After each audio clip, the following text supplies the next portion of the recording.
Good day. You are listening to the Bloomin Bodhisattva podcast brought to you by the Rissho Kosei-kai Dharma Center in Oklahoma City. I'm James. I'm Alyx. I'm Jocelyn. And I'm Karin. And we're the Bloomin Bodhisattvas.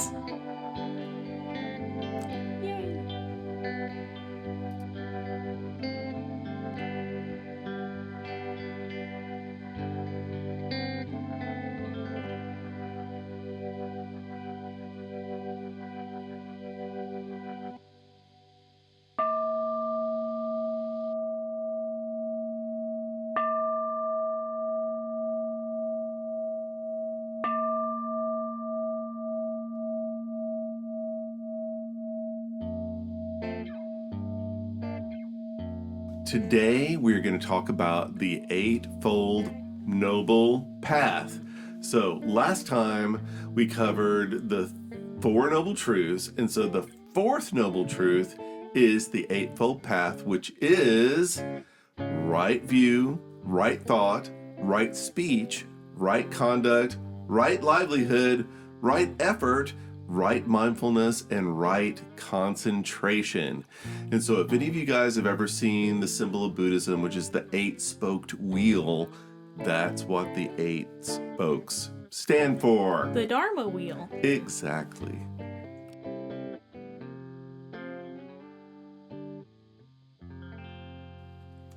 So is it really the Four Noble Truths if the last Noble Truth has eightfold paths in it?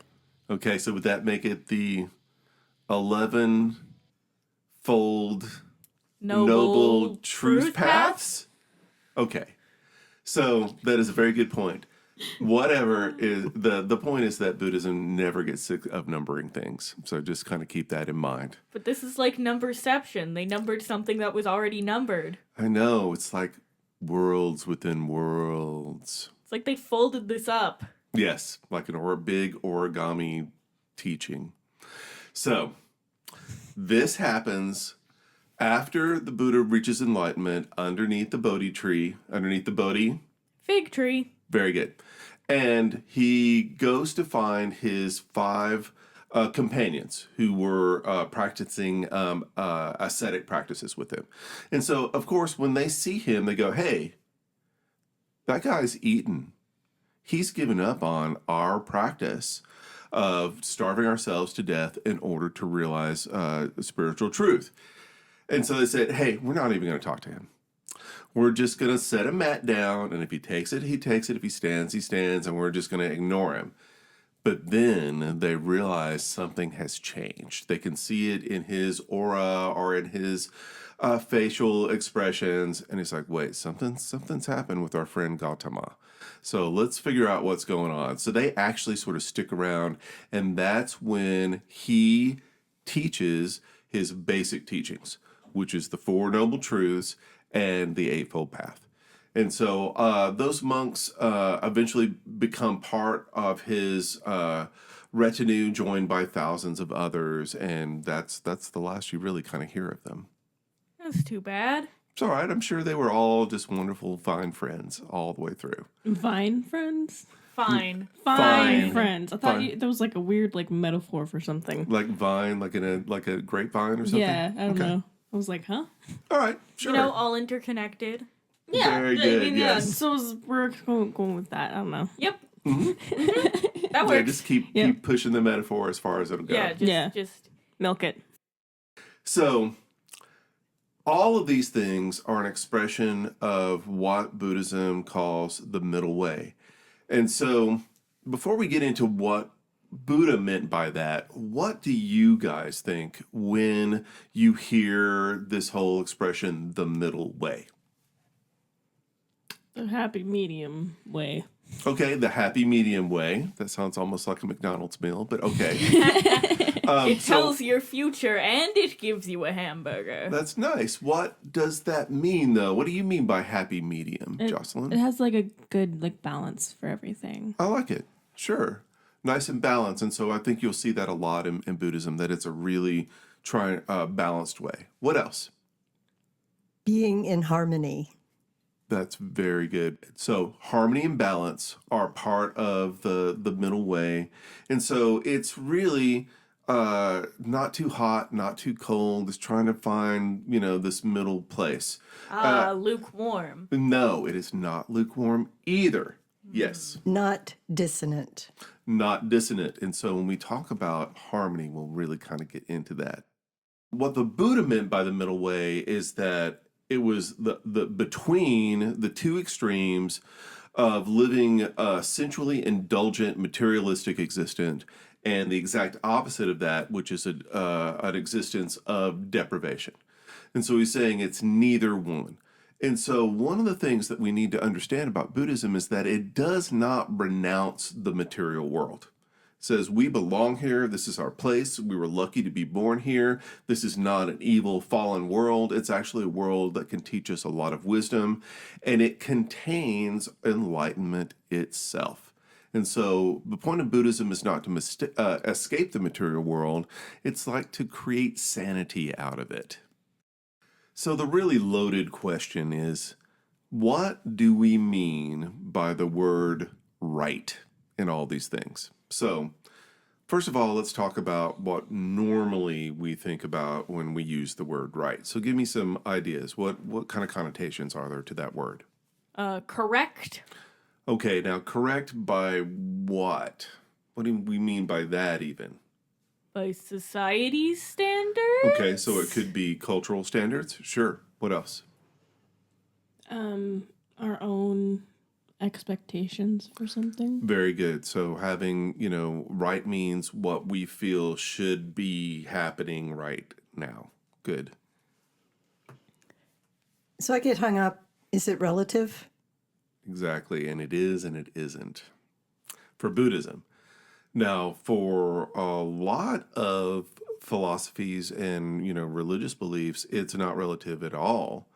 Right is doing what you're supposed to do, and that's all written down, and it is reinforced by authority figures. Yeah, what was the name of that one philosopher who spoke about, like, if a murderer came to your door and asked for your friend's address, you should always give them your friend's address, because no matter what, lying is wrong.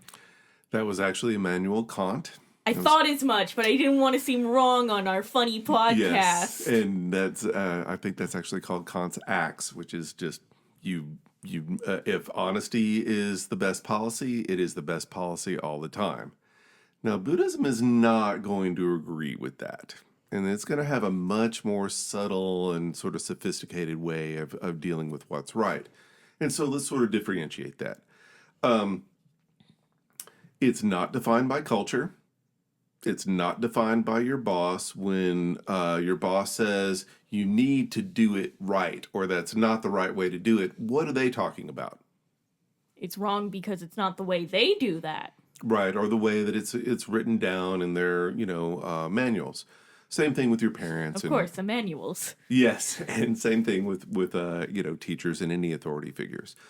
And so for Buddhism, rightness is not about memorizing a set of do's or don'ts that you just follow without question.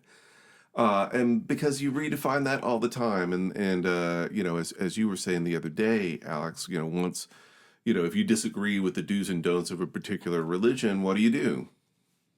Make your own. Exactly. And you form a new faction or a new sect, and they just multiply all the time. And then you can fight with the other sects. Yes, or you can do a cult. And of course, cults are known for being very, very right about, this is the one way you do things. This is the way. So it's not about fearing, punishment from a divine authority figure if you disobey them. It's really not about obedience at all. And it's also not dogmatic. So, do you guys know what dogma is?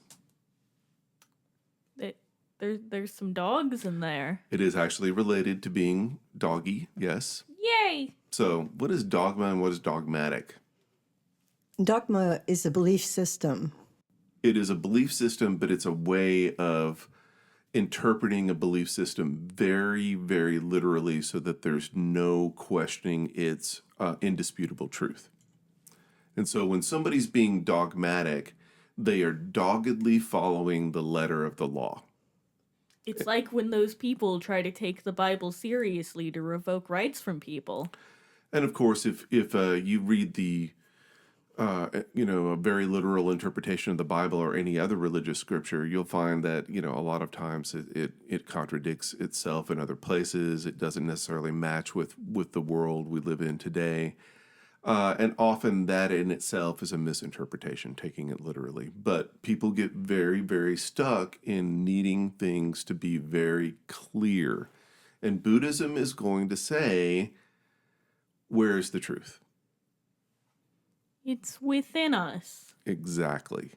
And so we're not listening to an authority figure, and we're not following any kind of scripture or script of any sort in order to figure out what's right and wrong. We have to figure it out for ourselves. We have to find our own truth and balance. But the problem with that, of course, is that thinking you know what's right goes wrong all the time.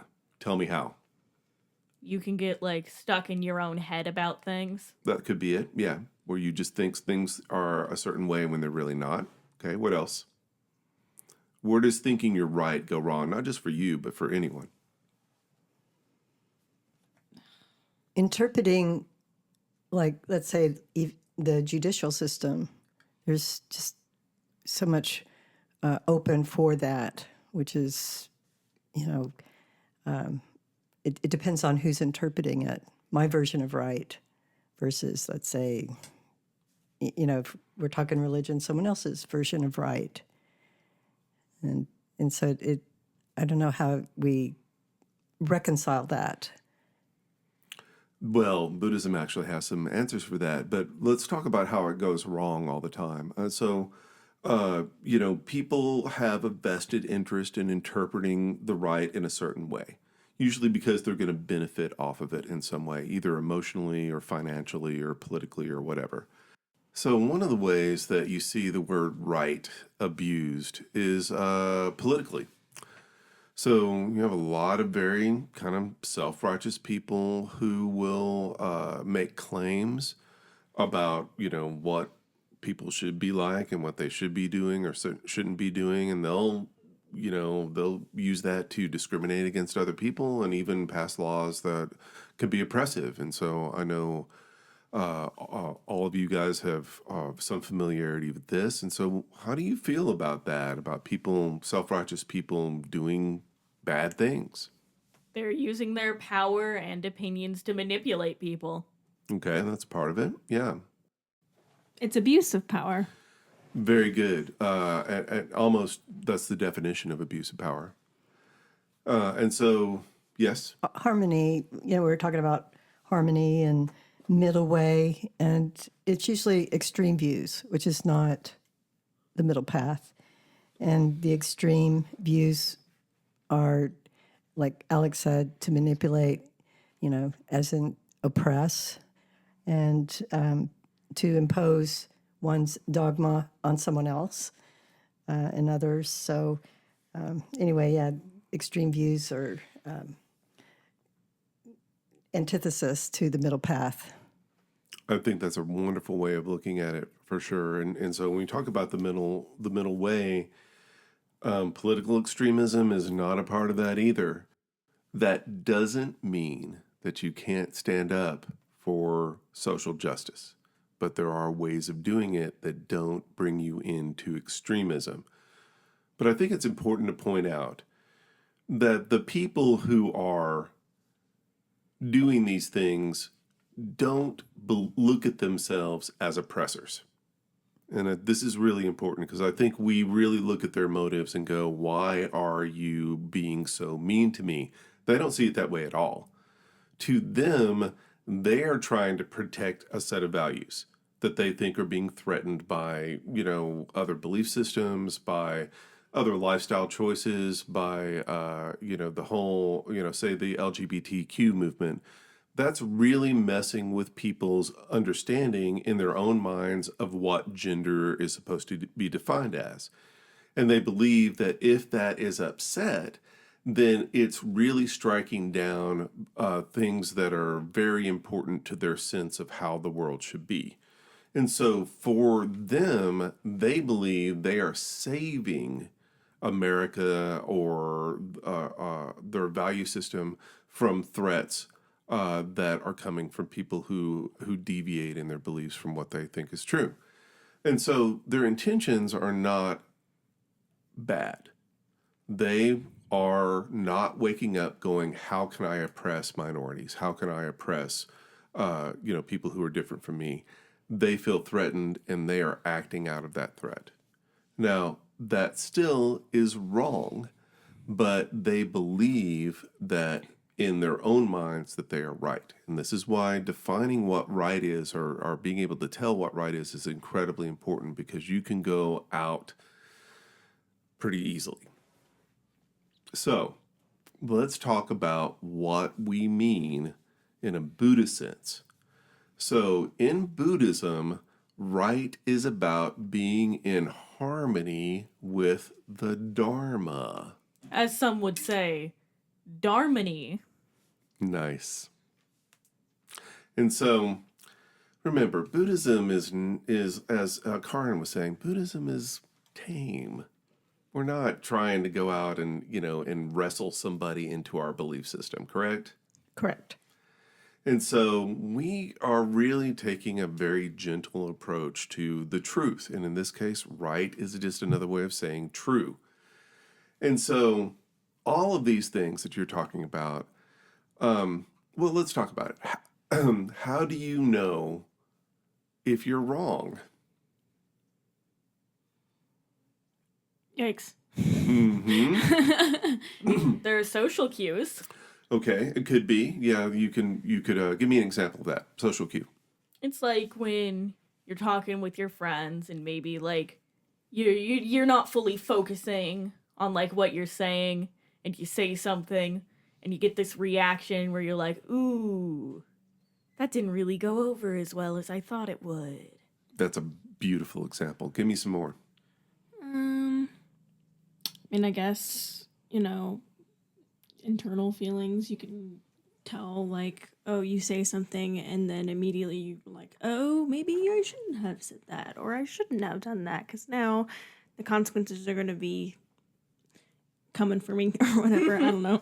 So do you think that's like your conscience talking to you? Yeah, I think so. That's good. Sometimes it might be less of a conscience and more of anxiety. Oh, there's that too. It could be, but and again, that could go wrong as well, because you could be perfectly anxious and second guessing something that wasn't really a problem in the first place, but you got freaked out about it for no good reason. So again, this is very touchy stuff. The cause and effect, it starts a chain reaction and it completely explodes and backfires on you. It's like, wow, that's wrong. But if can you be wrong even though it doesn't have a cause and effect like that? You can still be wrong. It's really tricky, yeah, to figure out, is this right? Is this the right approach for this moment? And a lot of times you don't realize what you're doing or what you're saying is wrong until, you get this adverse, reaction to it. But let's say you're right and you still get an adverse reaction. Here we are. Exactly. Figuring it out. And so, getting lost in this whirlpool of relativity is the big problem here. And this is why a lot of people just tell me what to do. Don't make me think about what to do. Just tell me what to do, because if I start trying to figure out what's right and what's wrong in every situation, it all turns into a big mess. Well, Buddhism is going to say, too bad. Get into that mess. And so all of these things that you're talking about, being able to see reactions from your teachers, from your friends, and Jocelyn talking about, this sort of feeling in your gut, and then Karin, you talking about, watching long-term consequences of things. All of those are forms of awareness, where you start tuning in to what's going on inside yourself and around yourself, and that's how you figure it out, by tuning your awareness. And so Buddhism is going to say, hey, I'll teach you how to do this. I'm not going to just say, hey, why don't you guys tune your awareness and come back to me when it's done. No, we're going to go through how this works. And really, all of the steps in the Eightfold Path are about tuning your awareness. And so we're going to talk about them in depth. So one of the ways that Buddhism talks about what we mean by the right way is an expression of the middle path, or the middle way. And one of the metaphors that are used is what's called the parable of the harp. And so the Buddhist comes to a harpist and is talking with the harpist, and the harpist is trying to figure out what's going on with the middle way. And he says, well, you should know, you play a harp. It's a stringed instrument. If the string is too tight, it doesn't make the right sound. If it's too loose, it doesn't make the right sound. So in the middle there is true harmony in a literal and a metaphorical sense. And so you guys play string instruments. Tell me about your experience. Sometimes if the strings are too tight, they snap. Oh man, that is so true. And I've known guitar players that have gotten their fingers like lacerated from breaking guitar strings. Yeah. I've had my face hit before trying to change strings. Mm-hmm. They like to be funny like that. And Karin, I know you play a lot of musical instruments. So conditions play a role in acoustic instruments for sure. And when it's cold or hot, extreme temps or high humidity, the instrument, if it's wood, it swells up and that'll tighten the strings, making it go out of tune. Or if it's too dry, or sometimes it'll, the instrument can even actually come apart at the seams if it's too dry. But the thing that I find fascinating in physics is the phenomenon of sympathetic vibrations.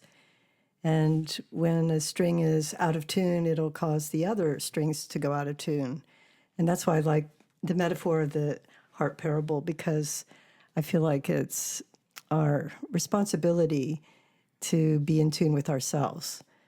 And if I'm like out of tune and spinning off, indulging in agitation, frustration, that can very easily cause someone else to spin off. And next thing you know is a chain reaction. So being in tune with oneself, and like you just mentioned, James, tuning your awareness. So it's a good thing to keep in mind, think of ourselves as a harp. The harp parable is a good metaphor for being an instrument, oneself being the instrument, just like in St. Francis of Assisi's poem, Lord, make me an instrument of thy peace. Where there is hatred, let me sow love. Where there is injury, let me pardon. Where there is doubt, let me sow faith. Where there is despair, let me sow hope. Where there is darkness, let me sow light. Where there is sadness, sow joy. And it goes on, and it is, to me, parallel with the Sutra of the Innumerable Meanings in the Kyoten, where the Buddha said, my good children, first of all, this sutra can make an unawakened bodhisattva aspire to awakening, make one who lacks kindness aspire to compassion, make one who lacks slaughter aspire to great mercy, make one who is envious rejoice for others, make one who has attachments aspire to non-attachment, make one who is miserly aspire to generosity, make one who is arrogant aspire to keeping the precepts.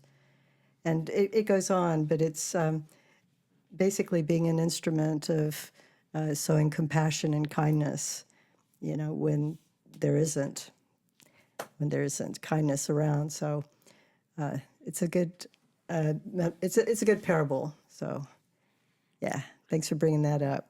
Yeah, I think it also shows that a lot of different religious traditions are really saying the same things, and often not even very different words.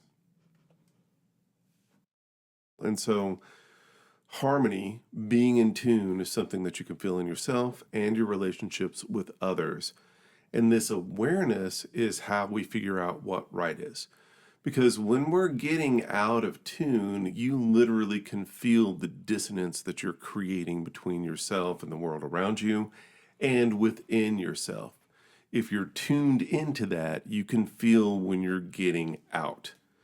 And then that gives you an awareness of like, aha, I'm kind of going out too much.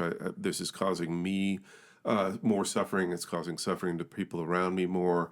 That gives me an awareness that I need to kind of bring myself back into harmony. And so all of this for Buddhism is about constant interaction with the world around you and with yourself. And you can't ever kind of go into a closet somewhere and try to tune it all out. You have to be constantly paying attention. It's a big balancing act of staying in tune with both yourself and the world around you. And so I know another thing I've heard it called is like, being in the groove, being in the zone. You guys know what that is, being in the zone? Like I guess hyper focusing or just kind of like being in your own bubble with, focusing on whatever you're doing. And have you felt like that, like say when you were singing, playing guitar or drawing? Definitely when I'm drawing or creating something, hours will go by or like I won't hear my mom calling for me or something like that. That's beautiful. And that's another expression of this kind of harmony. All right, so one of the things about the middle way as well is being able to kind of be in the moment, but not just be completely improvising your way through life. So, we've talked about this before. Have you ever rehearsed what you were going to say before you have an encounter with somebody or talk to somebody on the phone or something like that? Yes, all the time. Exactly. All right. And so, especially if it's something big and weighty, right? Like you've got to have the talk with, could be your significant other or friend or parent or, something like that. Sometimes it won't even be like important discussions for me. Sometimes I'll think, ooh, this silence has been going on a little too long. Time for me to think about conversation topics. Oh, yes, that awkward silence for sure. Or it's just I want to start talking, but I need to know what I need to start talking about, so I gotta go through all the little topics in my head. And I know for you sometimes it's like telephone conversations with, customer service or, things like that can be really anxiety ridden. I don't want to bother them. I know it's their job, but what if this time they get upset with me when they're doing their job? Yes, it's a fear of judgment for sure. So a good example here would be, let's say you have to have a big talk with a significant other about problems in the relationship. So to an extent, you've got kind of a script in mind, or here are the big points that I need to make. Now, what happens when it doesn't quite follow the script? Panic. Okay, there's that. What are other reactions? I mean, just awkwardness. Other reactions? Abandon ship right now. Leave, Right. abort. Hang up. So all of those things are about control. So the way the Buddhism was kind of go into these situations is like, okay, I don't want to be completely unprepared and just winging it. I want to have an idea of where things need to go. If they don't go that way, I'm going to still be fully present and sort of help try to guide it around. And so, again, this is not being completely absent to where you're just sort of letting things happen when they happen and you really don't care if they go one way or another. But it's also not needing to control everything so that when they don't go the way you want, it throws your entire life off. This is kind of like how my therapist talks to me about my disassociation problem. Exactly. And we're going to talk about therapy plenty. Yay, therapy! So another aspect of, kind of this harmony is also, trying to see the light, see the positive in things. That is harder than it sounds. The negative seems often to be much more powerful than the positive in our ordinary experience. Why do you think that is? And give me examples of it. Because it's so easy. Okay. It takes effort to think about things positively. My brain just naturally wants to think of the negatives. That's interesting. I mean, also just with how negative everything has been in the world as of recent years, it's, very easy to match that energy. And so you're talking about, kind of political developments and Yeah, and COVID and just in general, like, world kind of being uninhabitable for us and just, there are all the factors. Yeah, there are religious traditions that, say we are living in the evil age, before the world sets on. I'm a little skeptical of that. All right, what else is it about negativity that's so powerful? It's just very easy to succumb to it. It's very easy for it to spiral out of control, too. Yeah. Yeah, it becomes overwhelming very quickly. Yeah. When you have, a power, when you have an entity or a system that is powerful, it's hard to challenge that power, too. It's easy to, like Jocelyn said, to succumb to it. And it takes a lot of courage. It takes a lot of energy. And it's easy to kind of give up sometimes, going, this is much bigger than me, or, kind of the David and Goliath scenario, if you will. So sometimes it just seems, so overwhelmingly big that it's like, how do we peacefully, effectively, combat, the forces that are out to oppress or to dominate. And so that's negativity in the form of, say, cynicism and apathy. Where it just seems like everything is just kind of messed up and it's going to be that way forever. And so why even try? All right, so those are all wonderful examples. Let me give you a couple more. One is this whole phenomena called commiseration. Do you guys know what commiseration is? No, never heard of it. All right, so co means with and misery. So it's when someone is miserable.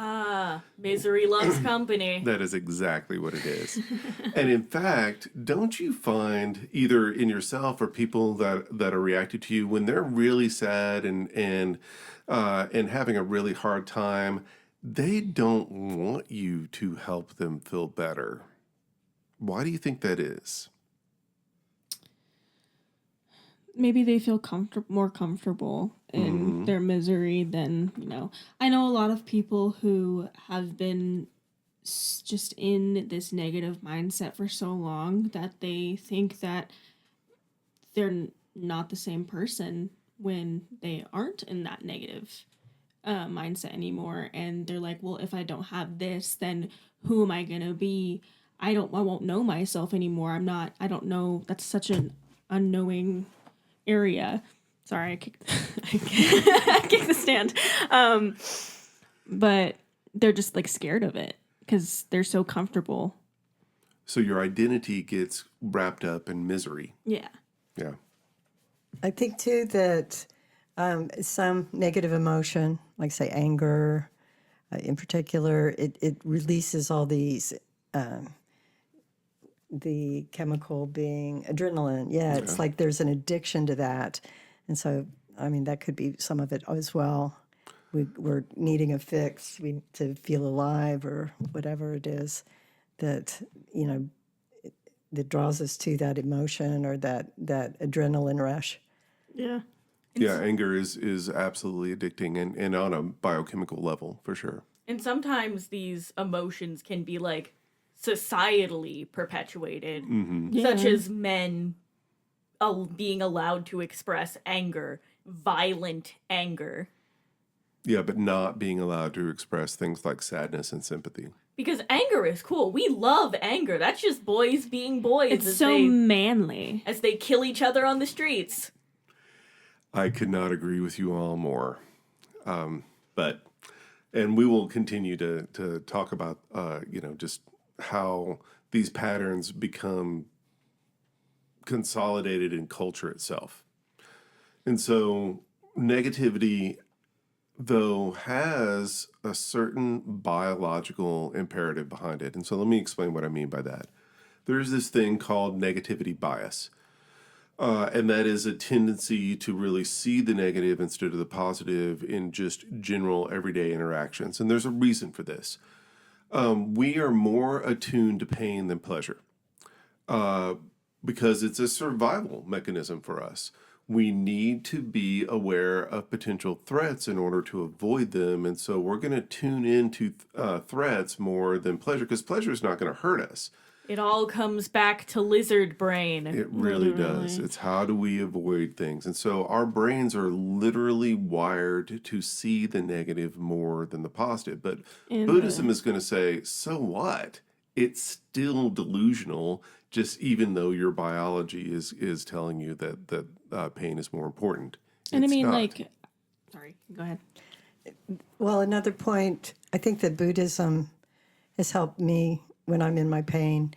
It's kind of taught me to ask myself, what is my pain telling me? It's it's there for a reason, and I think we oftentimes get caught up in the moment, get caught up in our reactions, and don't stop and breathe and go, okay, what is this discomfort? What is it really telling me in this moment with this situation? So anyway, I think that's, when it can teach us something if we stop for a minute and kind of detach ourselves from, being caught up in the emotions of whatever it is we're reacting to in that situation. And that's almost finding the positive within the negative. Jocelyn?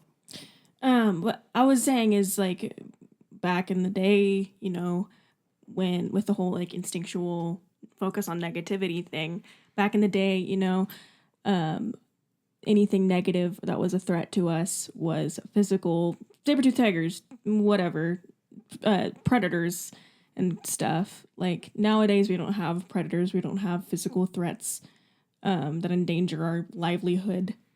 Now it's just all emotional and like, oh my God, this thing's gonna happen. What if it happens? Oh, this person is, doing this that I don't like, and it's just distressing to us. We just have to tell ourselves, like, it's okay. Like, that's not something that we need to focus on. Yeah, it seems like we really are just kind of stuck. Yeah. Now, what Buddhism is going to say is that focusing on that, those things are all there. Pain is there, suffering is there. It's just not all that is there. Yeah.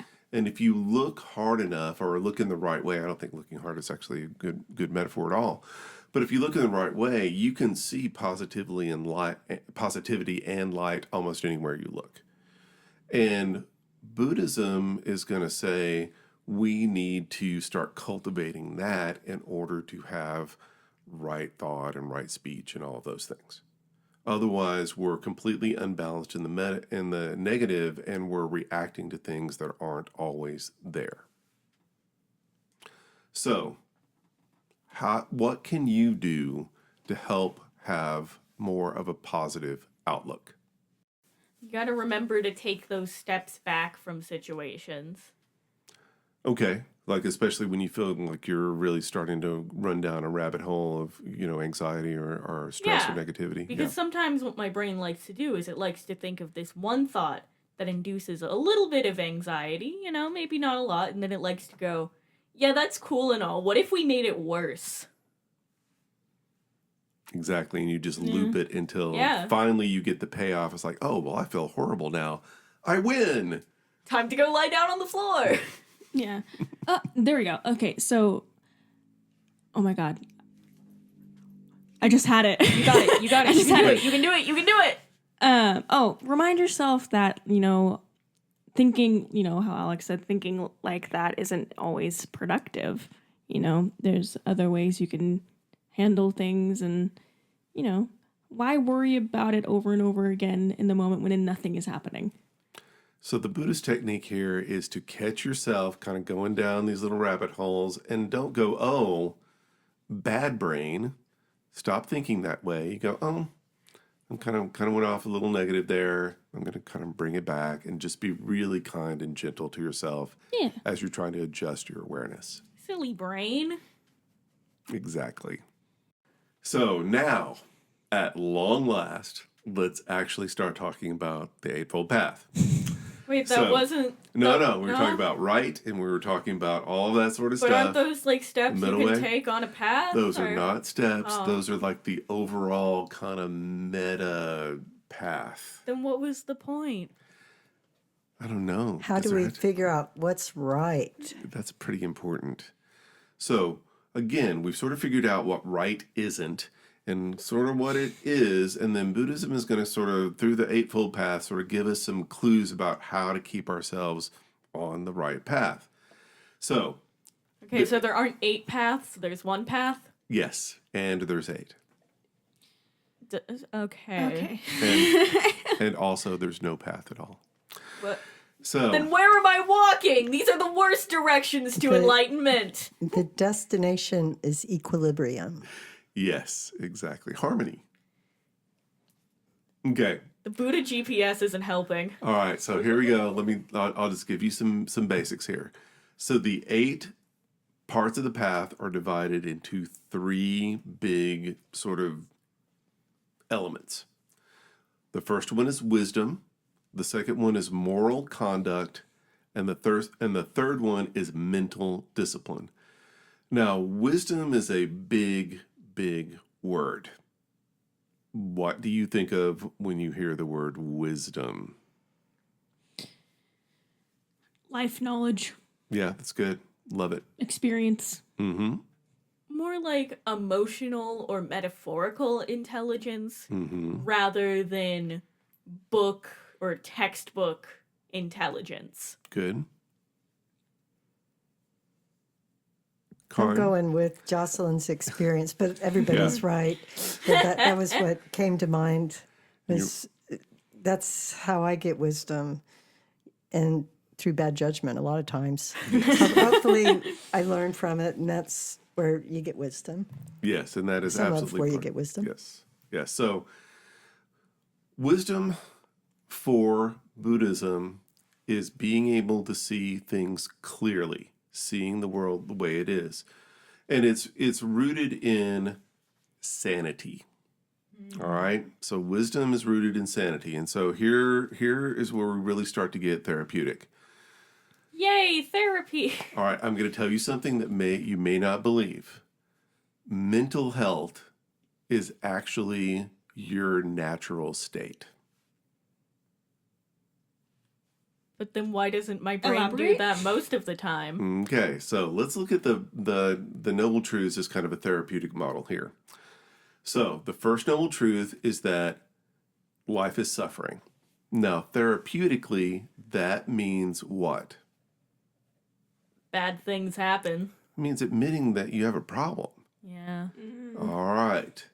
So that's first just awareness. Okay.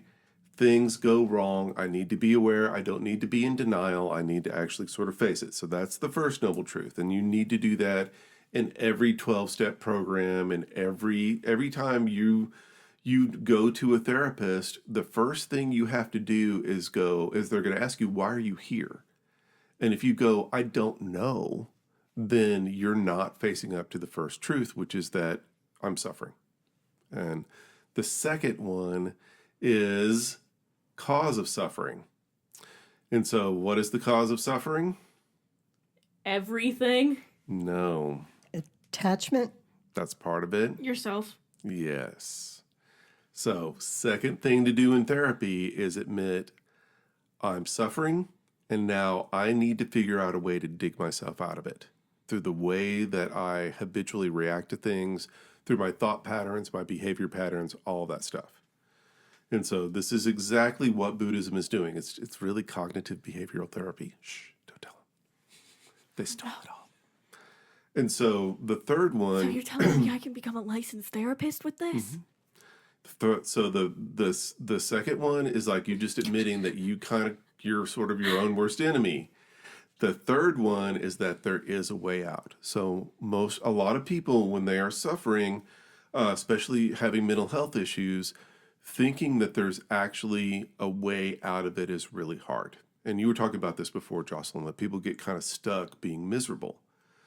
And so the next thing is go, hey, I maybe not I can't see the light at the end of the tunnel right now, but I have faith that it is there.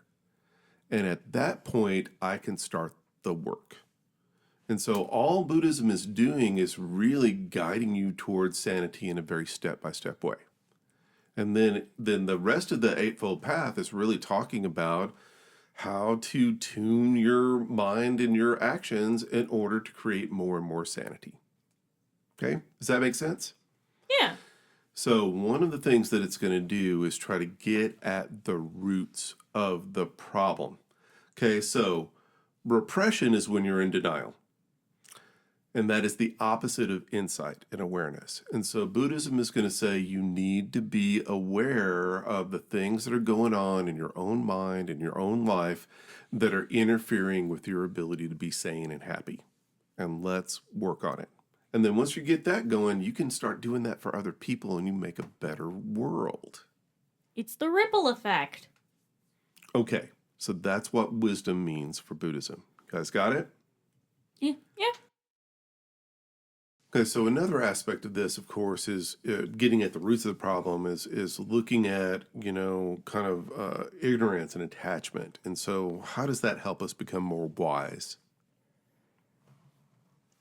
If we address those roots of ignorance, then it's going to be, we're going to look at what, the root of that ignorance, which is usually fear. Mm-hmm.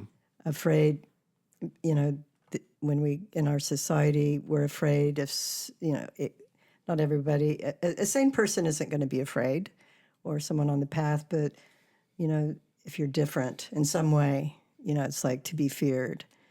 And I think that's a driving force for so much of the changes that we're seeing. And then the other one, which we touched on, was attachment, when we don't get what we want. And so if we kind of can address those, then we suffer less also. And so Buddhism, of course, is going to continue to sort of give us, guidelines of kind of how to become more aware, and also how to sort of let things be instead of trying to hold on to them the way that we want them to be. So we're going to start at the very top with right view. And so these things are, right view and right thought are forms of wisdom. And so right view is about the way that we perceive the world, and right view is about clarity, seeing the world the way that it really is. So you think that goes without saying, but it doesn't. How do we actually distort our perception of the world? How does that work? Delusion. All right, so where does that come from? Give me examples. Denial, I guess. Denial is a big one. Where there's something happening and you're just not wanting to be aware of it. And you're even unconscious of the fact that you're not wanting to be aware of it. Or sometimes you are. There have been moments in therapy when I'm talking to my therapist and I come across like this memory that I put in a little box. And I sometimes was very consciously aware that, yep, I'm putting this back here and I'm never going to think about it again. And it's kind of scary. Yeah. And these are defense mechanisms, and they're there for a reason. And so when that box is ready to get unwrapped, it's still there to be unwrapped. Or more like unlocked. Exactly. If we accept or allow someone else's perception of the world if we use their filter, I think sometimes that doesn't ring true for ourselves. And in that way, it's distorted. But that's, again, giving someone else that power, turning that power over, and not seeing it for ourselves, trying to come up with our own conclusions of how things are. Right. And again, that gets right back to the truth is inside yourself. But often we will allow ourselves to be, moved by people that are in our lives or by the media or by authority figures. And those things will distort our perception because you're looking through somebody else's eyes and they could be more deluded than you are. So Buddhism is really about taking responsibility for who you are and how you see the world. Now, we talked about how the mind gets deluded, and it does all the time. And so knowing that, you got to get into how that happens. And once you know how that happens, then you can start to correct it. And so for Buddhism, there are three big things that distort our view and make the world unclear. And the big one, of course, is our egos. How does our ego distort our view of the world? We're supposed to have one of those? Yeah. And believe me, lack of ego is also a delusion. Yeah. Okay? Yeah. If you think that you're worth less, that's just as delusional as thinking you're completely overconfident. All right, so how does ego distort? You think you're better than everybody else, but Okay, in that could reality, be you're it. not. Yes. Or like you just said, less than. Mm-hmm. Yeah. And so it's all projection of self. And so by having a self, we also have a set of desires and expectations and tastes of things that we like and that we don't like. And we're constantly projecting those things onto the world. And so we're thinking that things are happening when they really aren't happening because in our mind, those are things that we either desire or we feel afraid of or averse to, or all those things are going to kind of mess with our understanding of the world. And so out of this comes a set of expectations. And so give me examples of how expectations distort your view of how the world is actually working. I mean, unrealistic optimism. We're just, we think, oh, this great thing's going to happen when in general it's not. Or when we have negative expectations for something, we think the worst in everything. And it's, likelihood of that happening is not at all. And part of that is actually distorts what we think is going on. Yeah. So, if we have negative expectations, we start to see them actually happen, even though they're not really happening. We'll do things like we'll misinterpret facial expressions or body language. Like, oh, I am sure that this person really doesn't like me right now. And so every little thing that they do is like, oh, yeah, that little thing that they just did that shows they really hate me behind my back and they're doing all this stuff. And you've built up this entire scenario in your mind of what's going on with these people that have no idea that you are thinking of them at all. Confirmation bias. Exactly. Yep. So another thing that we can talk about are our preconceptions. And so these are like expectations, except they're kind of conditioned. And so we talk about conditioning. Conditioning just means that you're used to certain things happening in a certain order. And when they do, you become accustomed to that happening, and it makes you sort of predict what's going to happen before it does. The problem is that the reality hasn't become informed of your conditioning, and it still does things that are outside of what you're used to. And so you have preconceptions about how people should be, about what should happen, with the weather or anything like that. And those preconceptions are going to actually color the world. And so can you think examples of how preconceptions work? Like when maybe every day you go to this place and you do the same thing. Like you go to a coffee shop and you get the same order every single day. But this day, they don't have something you need for your order, so you can't get it. Yes. And that is, you've sort of set yourself up for devastation and disappointment. But we can get even more sinister. racial bias is a form of preconception. It's literally prejudging something, prejudice. And so let's say you've got a preconception of, Black people or Native Americans or gay people or whoever it happens to be.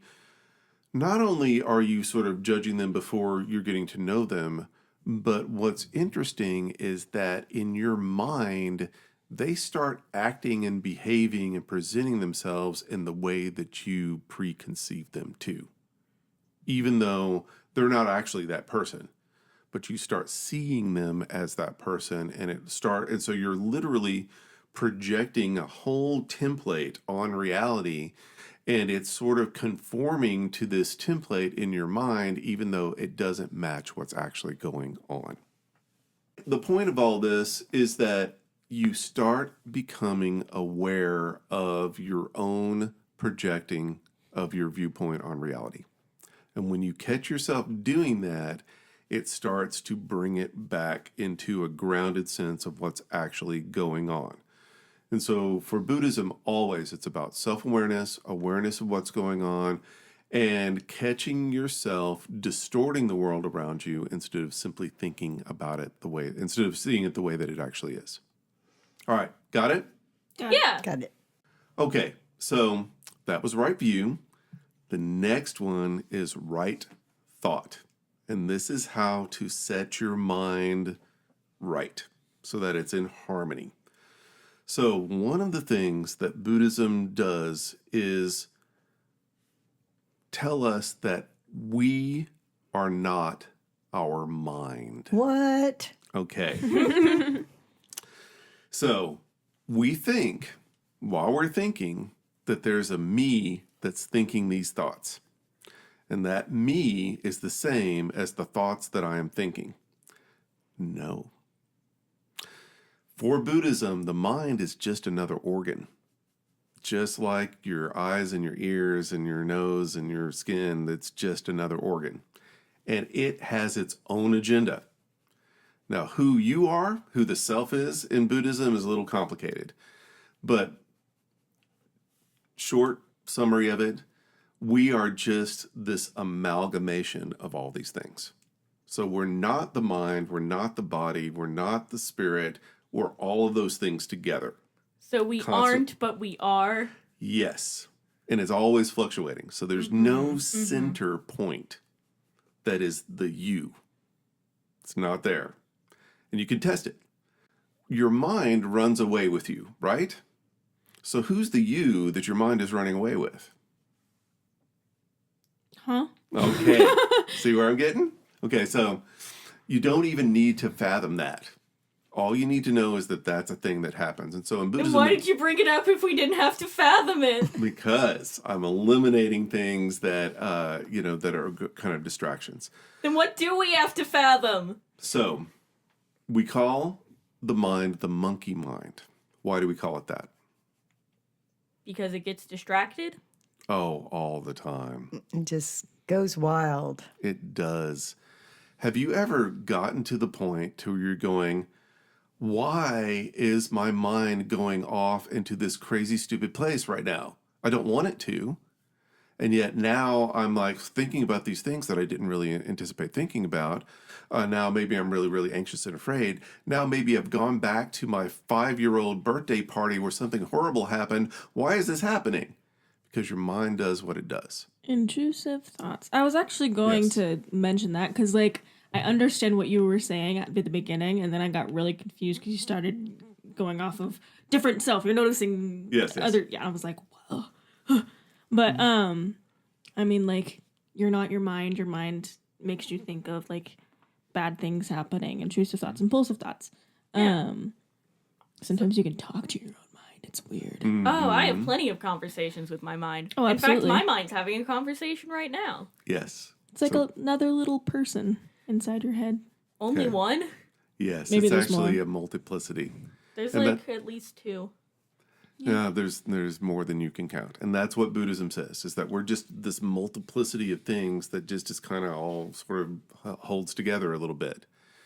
So for Buddhism, what makes the mind go wrong and go into places where it's not thinking really in reality, and it's also kind of going insane, are three things, and they're called the three poisons. And they are this: desire, anger, Ooh. and ignorance. So, desire and anger are actually the opposite of each other. So, desire is where you want to go towards something. Anger is when you're trying to get away from something. Does that all make sense? Yes. Yeah. Okay, and all of this is about lack of control or trying to exert control. And so you see something that you want, and then you start scheming, how do I get it? Right? It could be a person, it could be a thing, it could be a car, it could be a job, it could be whatever. And so you want that thing. Does that have anything to do with reality? No. No. I mean, have you ever fallen in love with someone who doesn't even know you exist? Or is it real? Yes. Yes. Just give it you're not time, like everybody Alyx. else. You're not like everybody else, Yeah. okay? Okay, I'm not like other girls. I'm not a girl. So, and we can have that, with a dream job or getting a part in a play. Oh yeah, no, that's something I went the dream job part, not the play. Mm-hmm. And having some sort of an agenda about what you want your future to be. All of these are desires that are imposing themselves on the world that don't necessarily correspond to what's actually happening. So, desires can turn into addiction. All right, and you can be addicted to people, you can be addicted to circumstances, you can be addicted to food. This is when it really solidifies, and then you can't not think about the thing that you desire, correct? Yes. Yes. So it turns into obsession. Anger works exactly the same way. All right, you get to where there are people, things, situations that you've just decided that you don't like. They rub you the wrong way. I'll give you an example. I was in a training workshop with a room full of other teachers. I don't know if you've noticed this, but teachers can be really annoying sometimes. So, Really? yes, Wow. it is. Very disobedient. Oh, yes. They are it said that teachers make the worst students. Mm-hmm. It's because they all have control issues. They're used to being in control of their little And class. I know you definitely have control issues. For sure. Like, I will go off and do exactly what you're telling me to do, and then you'll be like, no, you don't do it like that. That's not how you're supposed to do it. You were supposed to not bring in that rug, even though I told you to bring all the rugs back to where they're supposed to go. Okay, that's all right. You just haven't learned to read my mind yet. I can't do that! Sounds like a skill issue. Well, no, it's God, actually... if you all reach the enlightenment point of telepathy... Yes. Well, parents have a really hard time with this because we are constantly remembering our children when they were young and helpless. Why do we do that? Because they were just so cute. Okay, first of all, they're adorable. Yes. What else? You don't want things to change. That's it as well. What else? We need to be needed. Is that just now occurring to you? Oh my God, we need to have a talk. Yeah, and that's why it's really hard for us to kind of let you grow up because we need you. We remember when you looked up to us as like, your primary caregiver and savior and all of this sort of stuff. And that's a really amazing feeling to have.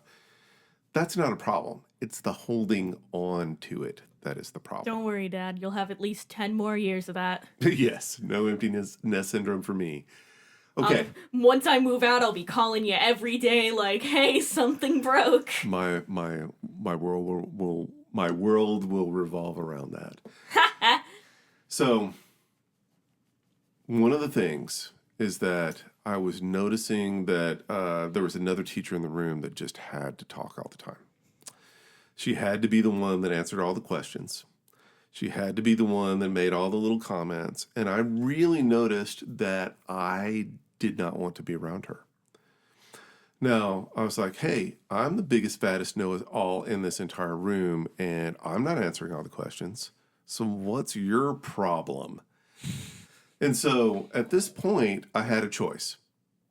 I could let this woman get to me or not.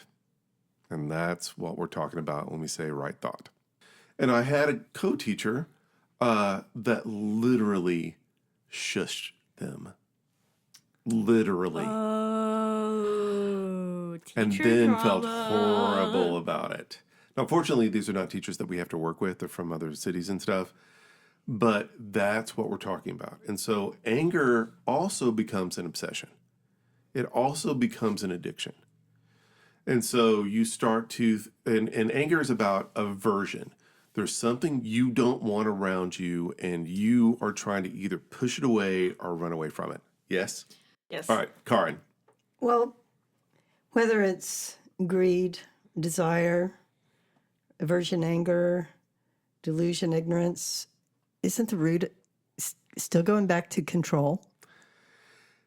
Yes. Pretty much. For Buddhism, it would all go back to ignorance, and control would be a form of ignorance. It all goes back to control, and then control goes back to impermanence, and it's a never-ending circle. Yes. It also goes back A to wheel, even. Yes. Goes back to the ego as well, that you feel like if I have a self, then I've got some kind of power over the world to make it sort of align with the way I want things to be for me. But you don't have a self, dummy. And you don't have that power.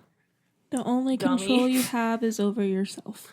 Right. And so the only choice I had in this situation, now I could have sat that woman down and said, hey, I like you, but I notice you do this, this, and this. Now, could I have done that in a way that would have gotten her, like, helped her? Is that possible? Yeah. Yeah. Maybe, but also sometimes knowing the way that you talk, Mm-hmm. you sometimes come off as a little pretentious. And condescending, yes. But if you, like you said, presented it in a way that it was kindness and compassion, which, let's say that in this hypothetical situation was the delivery, if that person has the need to be in control, which is what that is, Yeah. then are they going to be receptive? Are they just going to be defensive? Well, that's, and the person that shushed the other person was like, you can't be in control. I'm the one in charge here, because I'm, it's just She crazy. It's a did- she true did democracy. She felt horrible about it afterwards. Aw. But So- it's, it's about, letting go of all of that and going towards sanity and not feeling the need to shush somebody or answer all the questions or, being the one in charge. I think that's kind of like our ultimate demise so much of the time. And it manifests through anger, ignorance, desire. But I'll go with what your answer, because I was, had some questions about that. Ignorance is the ultimate control? Or, Ignorance is what makes us think that we can be in control. okay. And then out of that comes our need to compulsively try to control things. And so again, when being prepared and participating in the world really isn't about controlling it. It's about just being really fully present and aware. Yes. Participating. Exactly. So, Like you are right now in this podcast. Yeah. and that's the key to how to be in your Your right Right mind. mind.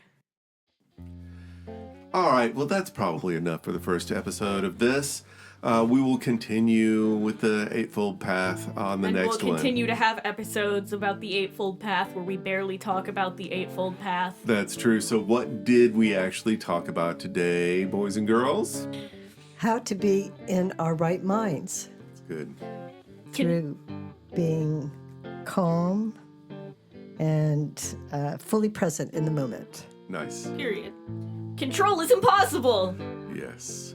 You gotta not have an ego. Yeah. Yes, we're all working on I that. feel like it got like more uneloquent the further down the line we That go. was so not eloquent. but No, it's fine. We're silly about it. Egos are, stupid. They're bad. There you go. Delusional in nature. Delusional, yes. Yes. They make you think you can control what you can't. All right, and so we learned about, right means what for Buddhism? It's all relative. Yeah. That's partly it. Good? That's partly it. Balanced. Yeah. In harmony. Darmony! In tune. Yes. Darmony. We all need Darmony. to achieve Dharmony and be in tune. All right, that's it for today. Yay. All right.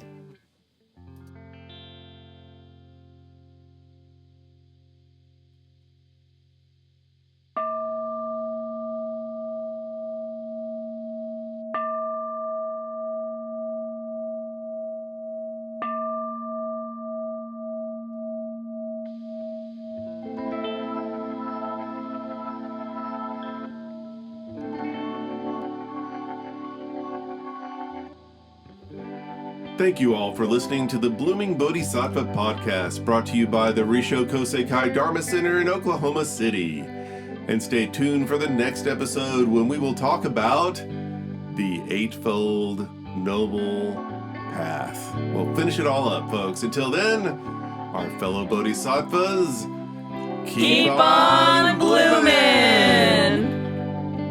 See you next time. Bye. Adios.